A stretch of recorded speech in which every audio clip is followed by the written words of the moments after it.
خوش آمدید۔ آج ہم نہج البلاغہ کے حکمت نمبر 11 پر بات کرنے والے ہیں۔ یہ حکمت ایک بہت ہی بنیادی سوال اٹھاتی ہے کہ جب آپ کو طاقت ملے، خاص طور پر اپنے دشمن پر، تو اصل طاقت کا مظاہرہ کیا ہوتا ہے؟ چلیں اس گہری بات کو سمجھتے ہیں۔ ایک لمحے کے لیے سوچیں، وہ شخص یا وہ گروہ جس سے آپ کا سب سے بڑا اختلاف تھا، آج وہ آپ کے سامنے بے بس کھڑا ہے۔ آپ پوری طرح غالب آ چکے ہیں۔ تو اب کیا؟ یہی وہ لمحہ ہے جہاں سے ہماری آج کی گفتگو شروع ہوتی ہے۔ فتح کے اس لمحے میں دل میں کیا آتا ہے؟ اکثر تو بدلے کی ایک شدید آگ بھڑکتی ہے۔ اور یہ کوئی نئی بات نہیں ہے۔ اگر ہم تاریخ اٹھا کر دیکھیں تو بھری پڑی ہے ایسی کہانیوں سے۔ جہاں بھی کوئی جیتا ہے، اس نے ہارنے والے کو کچل کر رکھ دیا۔ بڑی بڑی سلطنتوں سے لے کر آج کی جنگوں تک یہی لگتا ہے کہ بدلہ لینا تو جیسی انسان کی فطرت میں شامل ہے۔ لیکن سوال یہ ہے کہ کیا یہی ایک راستہ ہے؟ کیا طاقت دکھانے کا کوئی اور، اس سے بہتر، اس سے اعلیٰ طریقہ بھی ہو سکتا ہے؟ جی ہاں، ایک قدیم قول ہے جو ہماری اس پوری سوچ کو چیلنج کرتا ہے۔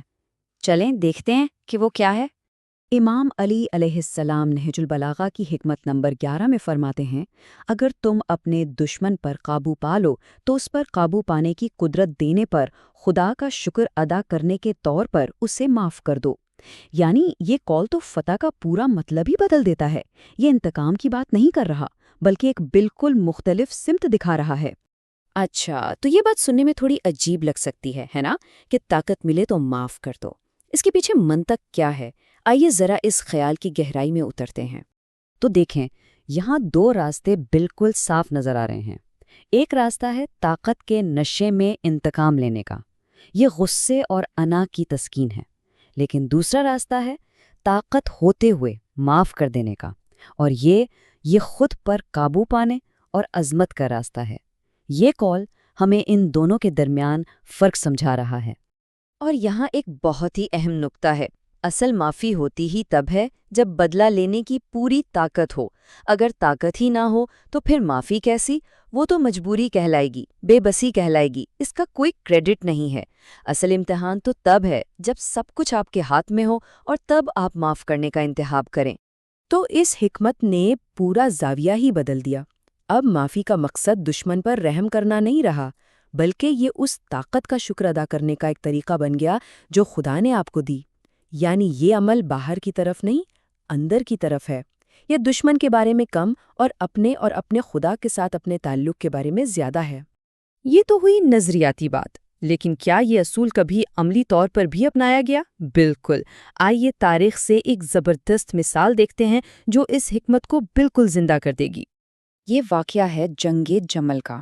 ایک بہت ہی شدید جنگ کے بعد امام علی کو اپنے مخالفین پر مکمل فتح اور مکمل اختیار حاصل تھا۔ اب وہ جو چاہتے کر سکتے تھے، لیکن انہوں نے انتقام کا راستہ نہیں چنا، بلکہ اسی حکمت پر عمل کر کے دکھایا جس کی وہ تعلیم دیتے تھے۔ انہوں نے کیا کیا؟ انہوں نے تمام لڑنے والوں کے لیے عام معافی کا اعلان کر دیا۔ حکم دیا کہ جو ہتھیار ڈال دے یا بھاگ جائے اسے کچھ نہ کہا جائے۔